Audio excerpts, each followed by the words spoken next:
Oke teman-teman, selamat datang lagi. Kali ini kita mau ngobrolin sesuatu yang dalam banget ya. Sebuah perjalanan yang paling esensial. Perjalanan ke dalam diri sendiri untuk menemukan Sang Pencipta. Yuk kita bedah bareng-bareng gimana sih caranya mengenal diri itu bisa jadi kunci untuk mengenal Tuhan. Oke, kita mulai dari pertanyaan yang kelihatannya simpel, tapi sebenarnya dalam banget. Coba deh, lupain sejenak semua label yang nempel di diri kita.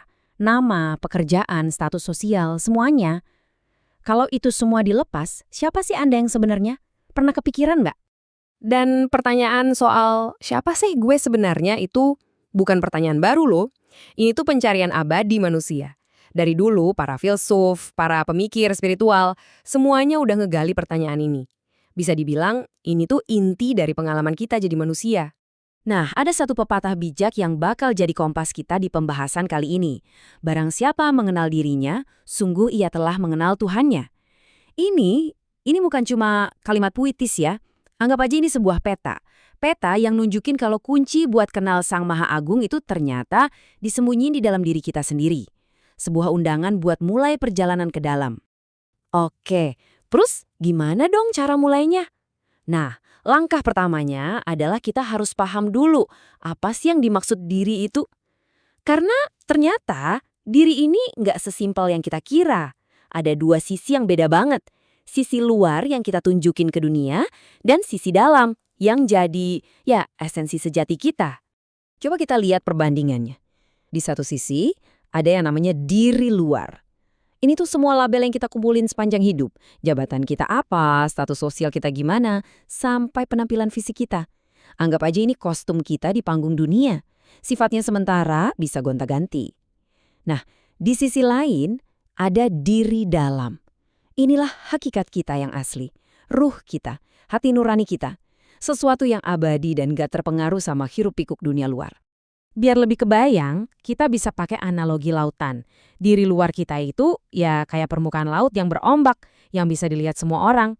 Kelihatan sibuk, kadang-kadang serem. Tapi diri dalam kita itu kayak mutiara yang berharga, yang tersimpan tenang di dasar lautan yang paling dalam. Pertanyaannya sekarang, kita berani nggak sih nyelam ke dasar buat nemuin mutiara itu? Terus gimana caranya nyelam itu? Ya soalnya mengenal diri sejati itu bukan sekedar baca buku atau mikir doang, bukan latihan intelektual. Ini tuh proses yang praktis, sebuah latihan batin yang harus kita jalani dengan sadar dan sengaja. Nah, ada 3 langkah kunci nih buat nyelamnya. Pertama namanya tafakur atau merenung. Coba deh luangin waktu bentar aja tiap hari, duduk tenang, terus tanya ke diri sendiri. Sebenarnya apa yang lagi gue rasain sekarang? Tanpa ngejudge sama sekali. Kedua, muraqabah alias mengamati diri. Coba deh perhatiin tindakan kita sehari-hari. Terus tanya, kenapa ya tadi gue ngelakuin itu?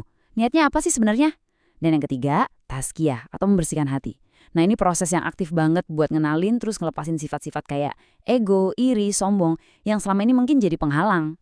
Oke, sekarang kita sampai di bagian yang paling penting. Gimana caranya semua perjalanan ke dalam diri ini, semua pemahaman soal diri kita, ujung-ujungnya bisa ngebawa kita buat kenal sama Sang Pencipta. Disinilah benang merahnya ketemu.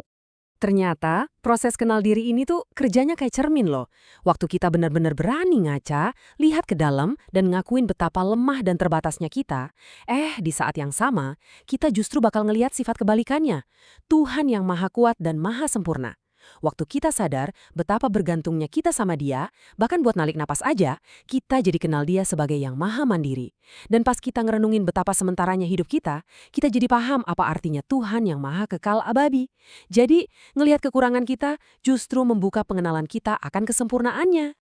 Jadi, intinya di sini, pintu buat kenal kekuatan Tuhan yang tanpa batas itu justru kebuka bukan pas kita lagi ngerasa hebat atau sombong, tapi justru di saat kita berani ngakuin betapa rapuhnya diri kita sendiri.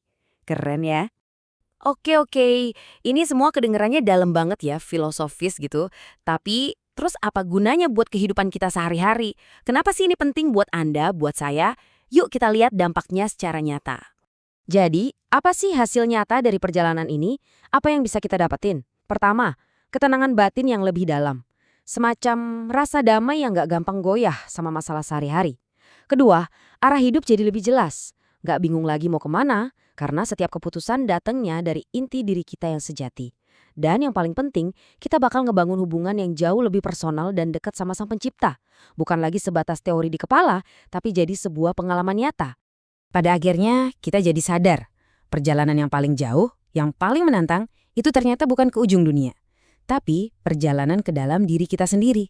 Nah, pertanyaannya saya balikin ke Anda. Siapkah Anda untuk memulai perjalanan itu?